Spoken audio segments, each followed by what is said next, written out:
Good morning. तो कक्षा 7 गणित में आज हम प्रश्नावली 4.1 के प्रश्न नंबर 5 और 6 बनाते हैं। 4 तक हमने पिछले वीडियो में बनाए थे, तो 5 और 6 के प्रश्न आज ले रहे हैं। तो इसका प्रश्न नंबर 5 ये कहता है, निम्नलिखित समीकरणों को सामान्य कथनों के रूप में लिखिए। आई P धन 4 बराबर 15, ये एक समीकरण दिया हुआ है। तो इस समीकरण का सामान्य कथन हमने बनाना है। जैसा कि इससे पहले प्रश्न में आपने देखा था, हमको सामान्य कथन दिए थे और उससे हमने समीकरण का निर्माण किया था। तो ठीक यहाँ पर विपरीत प्रक्रिया है, समीकरण दिया है और उसको सामान्य कथन के रूप में व्यक्त करना है। तो इसका सामान्य कथन देख रहे हैं आप, ये समीकरण है। समीकरण के बाएं पक्ष में P धन 4 और दाएं पक्ष में 15 लिखा है। तो इसको हम सामान्य कथन ये कह सकते हैं कि संख्या P और 4 का योग, धन का चिन्ह लगा है, P और 4 का योग बाएं पक्ष में हुआ है। देखिए P धन 4, P और 4 का योग 15 है। छोटा सा सामान्य कथन हमने बनाया। इसी प्रकार समीकरण नंबर 2 है, देखिए m ऋण 7 बराबर 3, m ऋण 7 बराबर 3, ये हमारा समीकरण है। तो बाएं पक्ष में m और 7 दो पद हैं, दाएं पक्ष में केवल एक पद है 3। हुआ क्या है, यहाँ पर बाएं पक्ष में घटाने की प्रक्रिया है। तो हम इसको यूं कह सकते हैं, संख्या m से 7 घटाने पर 3 प्राप्त होता है, 3 प्राप्त होता है। ये कथन हो गया सामान्य। तीसरा हमारे पास समीकरण है, देखिए 2m बराबर 7, 2m बराबर 7। तो यहां पर हम देख रहे हैं बाएं पक्ष में 2m। मैंने बताया था कि भाई चर संख्या m चर है, तो चर राशि के आगे जो संख्या लिखी होती है वो उसका गुणांक कहलाती है। तो इसका मतलब यहाँ पर m और 2 के बीच जो चिन्ह है गुणा का है। तो हम यूँ कह सकते हैं कि संख्या m का दुगुना 7 है। छोटा सा कथन हमारा बन जाएगा, संख्या m का दुगुना 7 है। अगला देखिए m/5 बराबर 3। तो समीकरण के बाएं पक्ष में हम देख रहे हैं m और 5 का संबंध हम देखें तो m/5 परमेय संख्या के रूप में लिखा है। तो बट्टे के चिन्ह के नीचे जो संख्या होती है, राशि होती है, वो ऊपर वाली राशि में भाग देती है, नीचे की राशि भाजक होती है। तो हम इसको लिखेंगे, संख्या m को 5 से भाग देने पर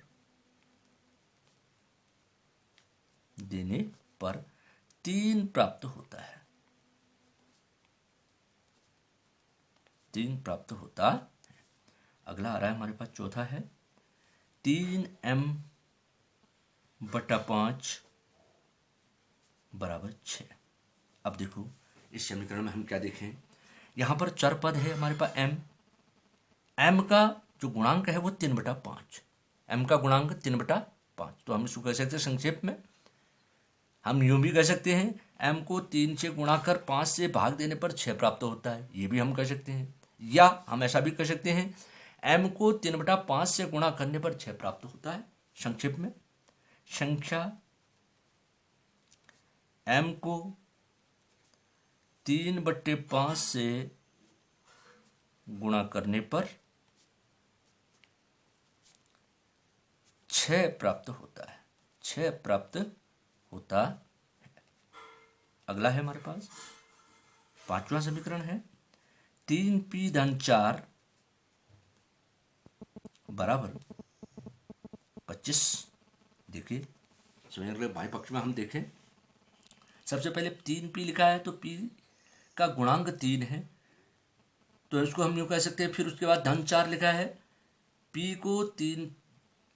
p के तिगुने और 4 का योगफल 25 होता है, p के तिगुने और 4 का योगफल 25 होता है, ये हमेशा भी कह सकते हैं।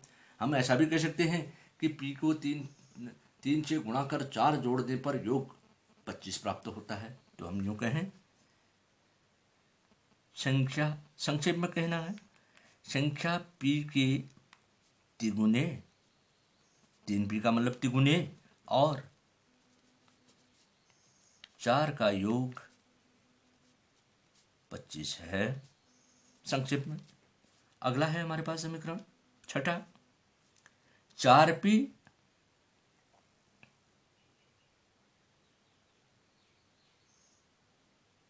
ये गलत हो गया, आई बी भी बी आई, ये भी आई आई। इस 7वां प्रश्न चल गया हमारा, जो कह रहा है 4p ऋण 2 बराबर 18, 4p ऋण 2 बराबर 18। तो यहाँ पर देखिए, p के चौगुने से 2 घटाने पर 18 प्राप्त होता है। संख्या p के 4 गुने से 4p हो गया, 2 घटाने पर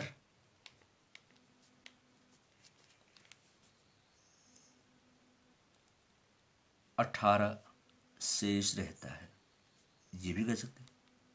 घटाने के बाद जो आता है वो शेष फल है, शेष रहता है। अगला है, लास्ट है 8वां, ये कह रहा है p/2 धन 2 बराबर 8। तो इसको हम कहें, बाएं पक्ष में देखें, p/2 अर्थात p का भाजक 2 है, 2, p को 1/2 से गुणा करके भी p/2 आएगा। तो हम यूं भी कह सकते हैं, p के आधे और 2 का योग 8 है। संख्या p के आधे और 2 का योग 8 है। तो ये हो गया हमारा समीकरण के द्वारा सामान्य कथन, समीकरण के आधार पर हम सामान्य कथन बना रहे हैं। अगला प्रश्न हमारे पास है, यहाँ पर प्रश्न नंबर 6 है, इसके 4 पार्ट हमारे पास हैं।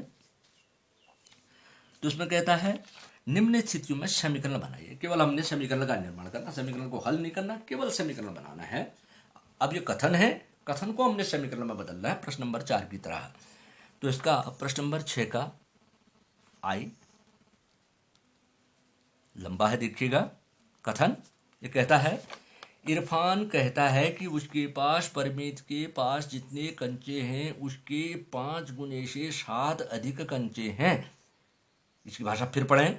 इरफान कहता है कि उसके पास परमीत के पास जितने कंचे हैं उसके 5 गुने से 7 अधिक कंचे हैं। इरफान के पास 37 कंचे हैं। तो इसके लिए समीकरण बनाना है। परमीत के कंचों की संख्या को m लीजिए। तो देखिए, माना परमीत के कंचे बराबर m लो कह रहा है, इसलिए प्रश्नानुसार, जैसी उसकी भाषा थी उसके अनुसार हम बनाएंगे। प्रश्नानुसार इरफान के कंचे।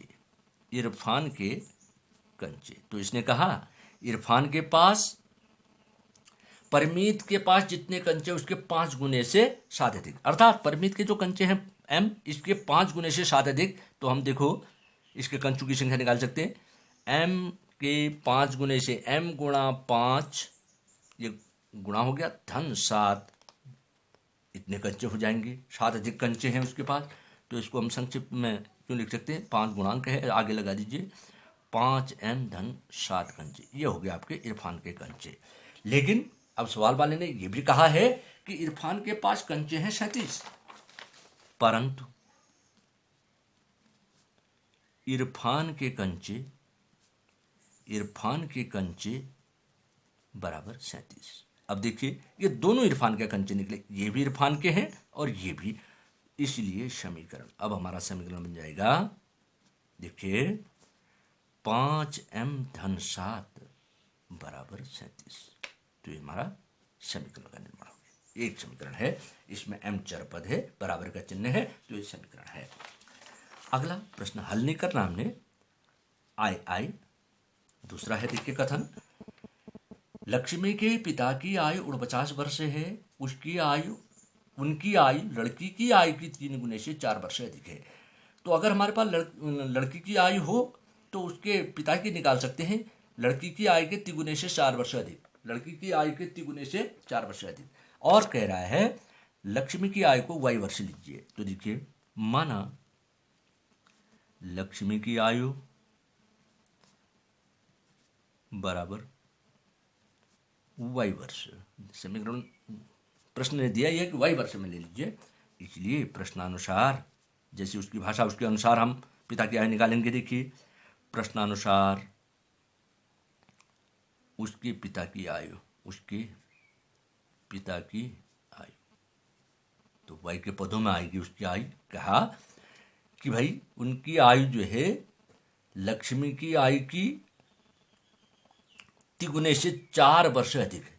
तो लक्ष्मी की आयु हमारे पास है y, तो y का 3 गुना, y गुणा 3 धन 4। अब y का गुणांक 3 है तो हम इसको यूं लिख सकते हैं 3y धन 4। इससे सरल नहीं होगा, ये उसके पिताजी की आयु निकल गई। परंतु पिता की आयु उसने दे रखी है। पिता की आयु कह रहा है, शुरू में कह रहा है लक्ष्मी के पिता की आयु 49 वर्ष है, बराबर 49 वर्ष। तो अब देखिए, ये भी उसके पिता की आय है, ये भी उसके पिता की आय है, इन दोनों को बराबर कर दीजिए तो समीकरण बन गया। इसलिए समीकरण 3y धन 4 बराबर 49, ये हमारा समीकरण बन गया। नंबर 3 है, देखिए, अध्यापिका बताती है कि उनकी कक्षा में एक विद्यार्थी द्वारा प्राप्त किए गए अधिकतम अंक प्राप्त किए न्यूनतम अंक का दुगुना धन 7 है।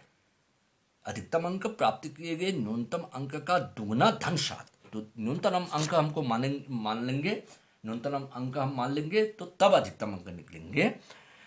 प्राप्त किए गए अधिकतम अंक 87 है, तो न्यूनतम प्राप्त किए गए अंकों को L लीजिए। तो देखिए, माना प्राप्त न्यूनतम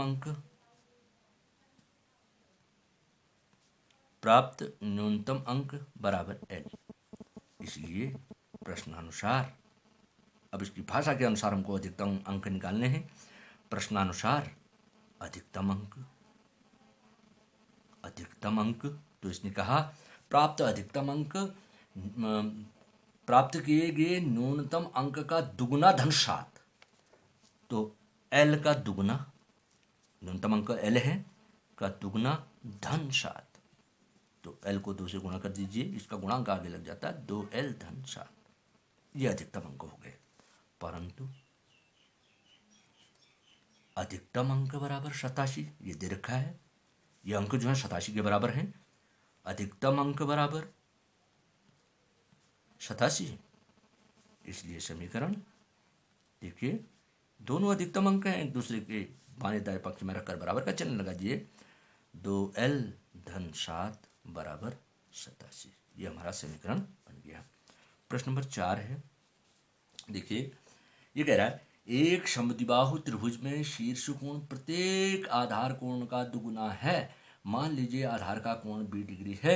याद रखिए कि त्रिभुज के तीनों कोणों का योग 180 डिग्री होता है। तो देखो, अब आपको पिछली कक्षा में आपने देखा ऐसा त्रिभुज जिसकी कोई दो भुजाएं परस्पर समान नाप की हों, समान लंबाई की हों, तो वह समद्विबाहु त्रिभुज कहलाता है। मान लीजिए कि मैंने समद्विबाहु त्रिभुज बनाई, इसकी ये दो भुजाएं बराबर हैं। तो आधार का कोण हम जानते हैं कि भाई बराबर भुजाओं के सामने के कोण बराबर होते हैं। आधार का कोण जो है, प्रत्येक आधार का कोण 20 डिग्री इसने कहा है, 20 डिग्री,